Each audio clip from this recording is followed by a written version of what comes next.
Al-Quran mengandung beberapa kisah, peristiwa, dan pelajaran hidup bagi umat Islam. Tak hanya itu, Al-Quran pun mengandung pesan tersirat maupun tersurat untuk mengatur segala aspek kehidupan manusia, mulai dari aspek ibadah, tauhid, akidah, muamalah, hingga ketatanegaraan. Dalam Quran, surat Saba ayat 15, disebutkan sejumlah arahan terkait dengan gambaran negara yang ideal.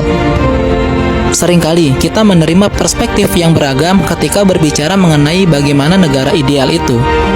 Namun, kita dapat memahami konsep tersebut secara mendalam dan relevan dengan memahami isyarat atau gambaran negara yang ideal dalam surah Saba ayat 15.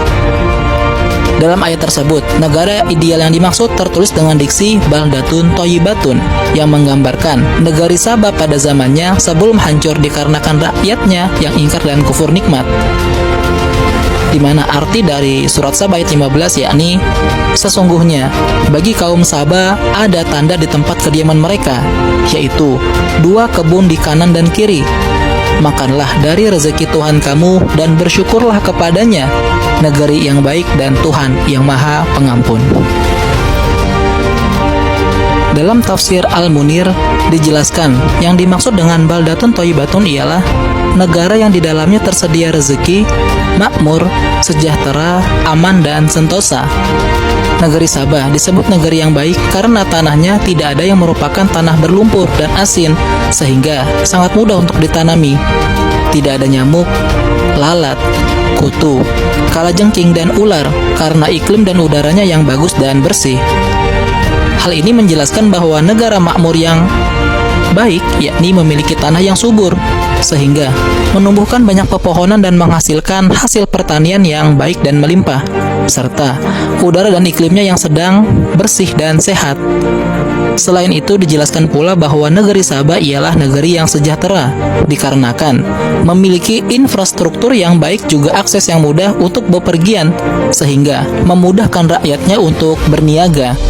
Demikian dijelaskan dalam surah Saba ayat 18, yang artinya, dan kami telah menjadikan antara mereka dan antara negeri-negeri yang kami limpahkan berkah kepadanya beberapa negeri yang nampak, dan kami tetapkan padanya perjalanan yang dekat.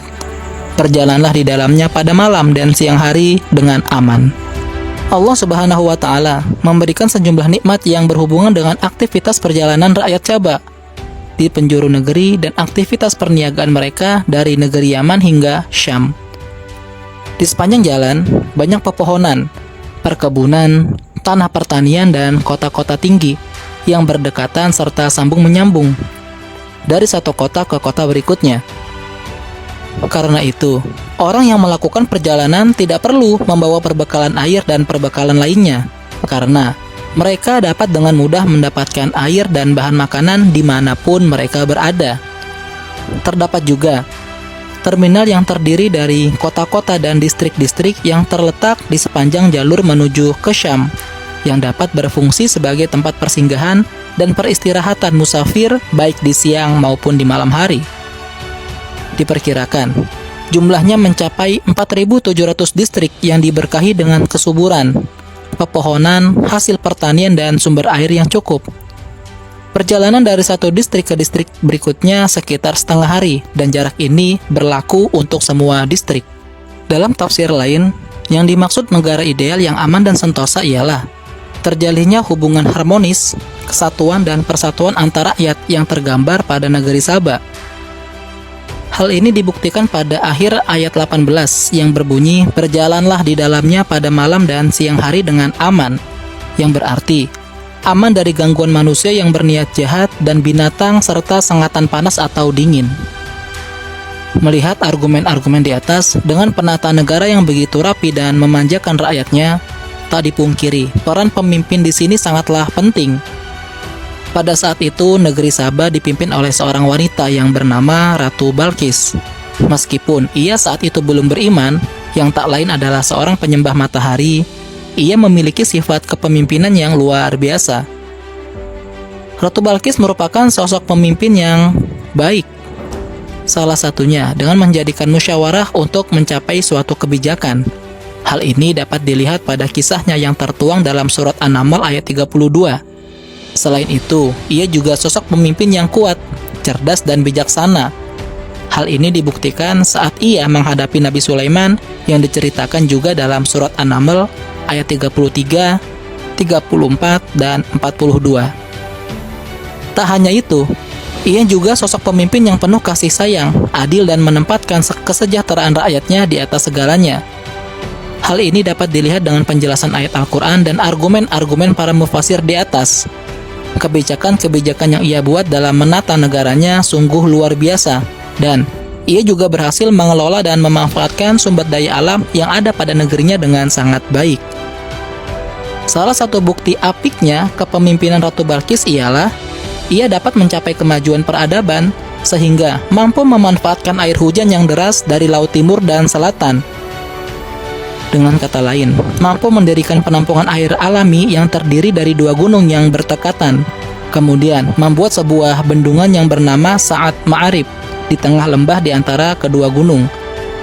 Bendungan ini memiliki saluran air yang dapat dibuka dan ditutup, dapat juga mengatur aliran dan volume air sesuai dengan kebutuhan, sehingga menghasilkan sumber air yang sangat besar. Konsep negara ideal yang disebutkan dalam surah Saba di atas ialah negara yang mampu mengelola sumber daya alam dengan baik.